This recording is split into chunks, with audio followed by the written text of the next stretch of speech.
Hi everybody, welcome to Shivers. Today we're doing a new movie review for Eli Roth's newest movie, Ice Cream Man. This came out this past Friday and it is quite the trip. So if you want it to be spoiler-free territory, go to the end of the video for the actual rating. Otherwise, I'll go through a little bit of the synopsis. This review will be also a little bit different because I want to approach it from the perspective of sharing my own opinion, but also what I really think is the actual kind of point of this movie. So just to get started, the Ice Cream Man is very much focused on this idea of what it sounds like, the Ice Cream Man. And a lot is given away in the actual trailer because it's that shock value, gore value. This is not a movie if you are sensitive at all. I will say there are a lot of special effects and CGI, so it takes the cheesiness up quite a bit. But still, I mean, it's incredibly gory and brutal. Eli Roth is known for that, and he made a comment about Terrifier, this is quite a while ago, when promoting Ice Cream Man, and he was like, Terrifier wants to be the most gore-filled film, but people forget, like, that's my thing for Eli Roth. So I do like the commitment, I like the stubbornness a little bit, and I do like Eli Roth. I like his movies, I like his takes. I'm a big fan of Eli Roth. So I had relative expectations for this movie, but again, before kind of getting really into it, I will say that there have only been a handful of movies that I was tempted to leave the movie theater for. Bodies, Bodies, Bodies was number one. This might be number two. I was just like, oh my God, is this over yet? But as it stands right now, it has 28% on Rotten Tomatoes. And we really don't have a whole lot of characters that have substance or that are in play. But we are focused on the Ice Cream Man himself. He never gets a name. He's just the Ice Cream Man.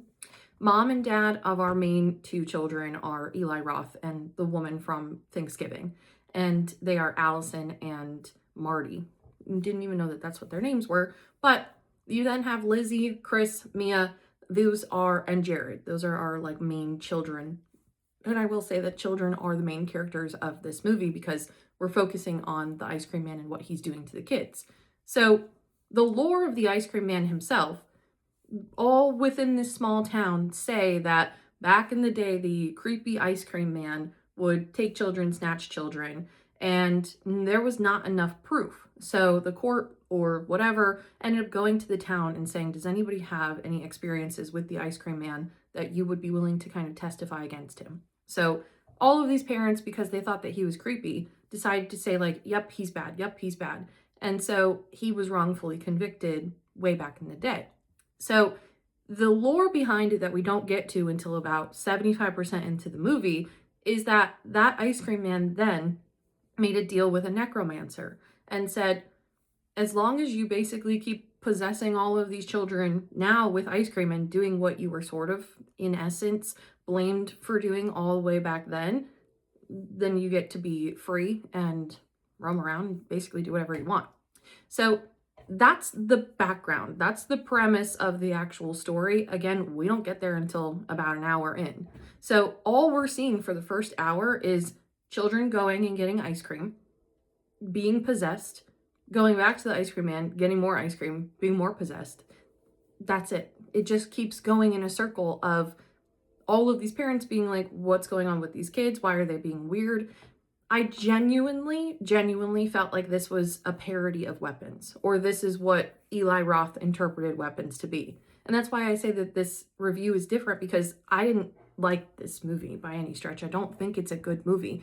But from the perspective of almost turning Weapons into a parody of the control over children, and what does it take for them to have that like Pavlov dog kind of ringing mentality, because the idea is that every time the Ice Cream Man comes around, their possession is kind of like activated, and when they're not, they're just basically zombies. So they are doing the same thing as Weapons of like standing in the basement, but now they're running on the street instead to the Ice Cream Man, who's giving them more ice cream and then making them kill the adults or other people who have not eaten the ice cream. So literally drink the Kool-Aid.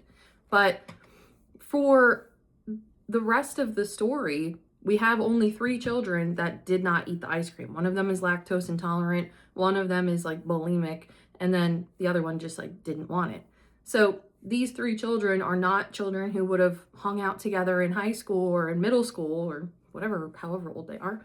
But now they're sort of forced to work together. So you do have a little bit of that like nostalgic dynamic of like team building and working together with people that you really don't want to, but you also then just have the absurdity of everything that's going on in this movie. So at the end of the movie, as we're really focusing on the two main children of Eli Roth and the woman from Thanksgiving, the ice cream man, we're learning his lore, and they hear this story about the necromancer and they're like, okay, then we need to go find a priest. So they go to this church and the priest is hiding in the freezer or is trapped in the freezer. So of course these dumb kids go into the freezer that has no handle, and now they're stuck in there with the priest as well. The priest says the ice cream man's going to come back any minute to let me out and kill me, basically. So let me tell you the whole story. So yes, he did indeed sell his soul essentially to a necromancer who wakened the dead. And the only way to stop the ice cream man is to go to his unmarked grave or an unmarked grave of the necromancer and chop his head off and then call it a day. So go to the cemetery, look where there's more of a fresh patch of dirt, and see what happens from there. So ice cream man comes back, opens the freezer, and the priest is bad. It was all a lie. It's all wrong. So the children run away from the priest, get away from the ice cream man, go to the graveyard, and the background behind why Eli Roth and her name is Allison, the mother's name is Allison, why Marty and Allison, the parents, are such a focus is because they are major lawyers, attorneys in that small town. And they were the ones that again, spoiler alert a little bit, they were the ones who kind of rallied the parents back in the day to create a case against the ice cream man. So this entire movie now becomes something different than a parody and turns into a revenge movie with absurdities, with creativity. So as the children go to the graveyard, they find an unmarked grave. They see this us line of children holding hands, protecting the necromancer's grave, supposedly, and the ice cream man has magically appeared. And while a couple of them are trying to fight off the ice cream man, there's others that are opening the graves. And they find one that's fresh, they open it, there's two bodies laying next to each other with bags over them so we don't see who they are. I'm sure you can kind of follow the lore. And our main child is like, no, I'm gonna, even though the priest is bad and possessed, I'm still gonna listen to him. And he chops off the head and he holds up the head and he's like, see, I have the head of the necromancer.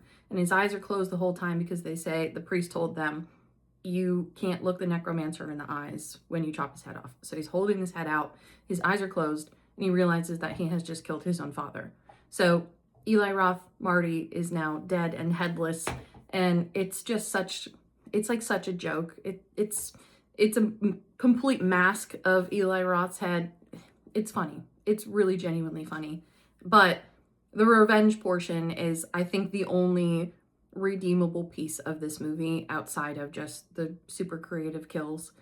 And that's pretty much how the movie ends. It's a bad ending, which is also really great because we have this almost like, I don't know if you've ever seen the meme of that gummy bear just like galloping on the hill and then he steps in the bear trap. That's exactly what this movie is. If I had to summarize this movie, that's what it is. So it's absurd. It's fun. Right now it has 28% on Rotten Tomatoes. To get into the actual rating itself, for the story, I'm going to give it a 2 out of 5. I don't think it's necessarily original. Originality next is 1 out of 5. We've heard of revenge movies before. We've obviously seen everything from Weapons just not that long ago. The fact that this follows it pretty closely in terms of like how the kids act, that's what really tripped me up. I would rather this as the commitment that it is than watch Weapons. Like, I'm not a really big fan of Weapons. I know that that's not, everybody likes it. A lot of people like it, but I'm not a big fan. And I think if it leaned into more of that storytelling, and I didn't like Weapons because of the lack of rules. Why are the kids acting this way? What are they triggered by? What's going on? This answers that. So I'm a little bit more satisfied with this movie, even if I didn't necessarily like it more. So hopefully that translates. But either way, originality gets a 1. We've seen it. We've seen very similar structure. Story itself, same sort of thing. You know, I would have expected a little bit more oomph in the storytelling from Eli Roth outside of just the absurdity, but that's okay. For acting, I'm going to give it a 2 out of 5. Been incredibly vocal that I don't like children in movies, and children period.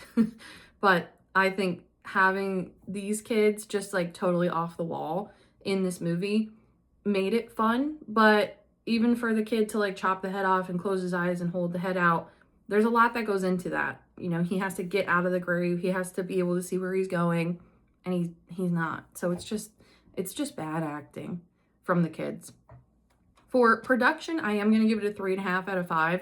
You can tell there's some money put into this movie, but the CGI, it's really obnoxious. And that was one of the things, like, as a group that we went to go see this movie, talked about afterward, was it is fun, it's a good time, but the idea of using CGI for some of these effects was just really a bad choice. It completely removed anything that would have made the gore itself a lot more fun. So that's a bit of a letdown, but I do like the atmosphere. I like the small town vibe. I think they nailed that. And the colors, you know, it's very colorful. It's very bright. But scares, I'm going to give it a 4 out of 5. It's not scary, but it's incredibly gory. That's the point. So if you, as I mentioned in the beginning, you know, if you're someone who just doesn't like blood and guts in the first place, don't bother. You know, just put this on the shelf and leave it alone. So all in all, unfortunately, we get a 2.5 out of 5. We get a 50% for this movie. The only other movie that has come close to this in terms of a review from Shivers is Night Swim, and that got a 2.8. So this goes to show. Again, I don't want to completely shit on it. I think it's a fun time. I think if you are looking for something super different that's going to almost inspire you creatively, this might be a movie to go watch. I definitely wouldn't recommend going to see it in the movies, but I would love to watch more interviews with Eli Roth, specifically of like what inspired this and what brought that out, to see where more of his head's at, because again, I like him and I like his reasoning behind things. And that's where my point was before with weapons of, if you have rules and you have lore, I can kind of get behind it selfishly. I can get behind it if I understand and appreciate the intention and the rules. But if I don't, and it just looks like a slop fest, I can't necessarily, I got to give you a 2.5. So I would love to lean more in and see more of the background of the making of this movie. But for the sake of having an actual movie review today, that's what we're left with. So maybe leave this one on the shelf. If you have watched it, please, please, please tell me what you think of it, because I would love to get into a conversation about this movie. I think it's fun, and I think there's a lot to talk about, maybe. But either way, share your thoughts if you have seen it. If you haven't seen it, what were your expectations from watching the trailer? You know, there were a couple of people who, even from the Shivers group, usually go to movie outings, and even they were like, the trailer shows me that I'm gonna absolutely hate this movie, so why would I bother? So let me know. But thanks as always for watching, for supporting. Next couple of weeks we have more murder mysteries coming up before the Halloween season, and then of course all full of events moving forward from there. I am starting to fill out the calendar for the rest of the year for 2026. So even if you're not local to the East Coast, I still am more than willing to travel for any type of private event or private party, you know, Christmas party, end of year party, that type of stuff. So if that's something you're interested in, reach out to shivershaunted@gmail.com or go to the website shivershaunted.com, and hopefully we can make some fun stuff happen. And hopefully I'll see you at some events. But thanks as always for your support, and we'll see you next time.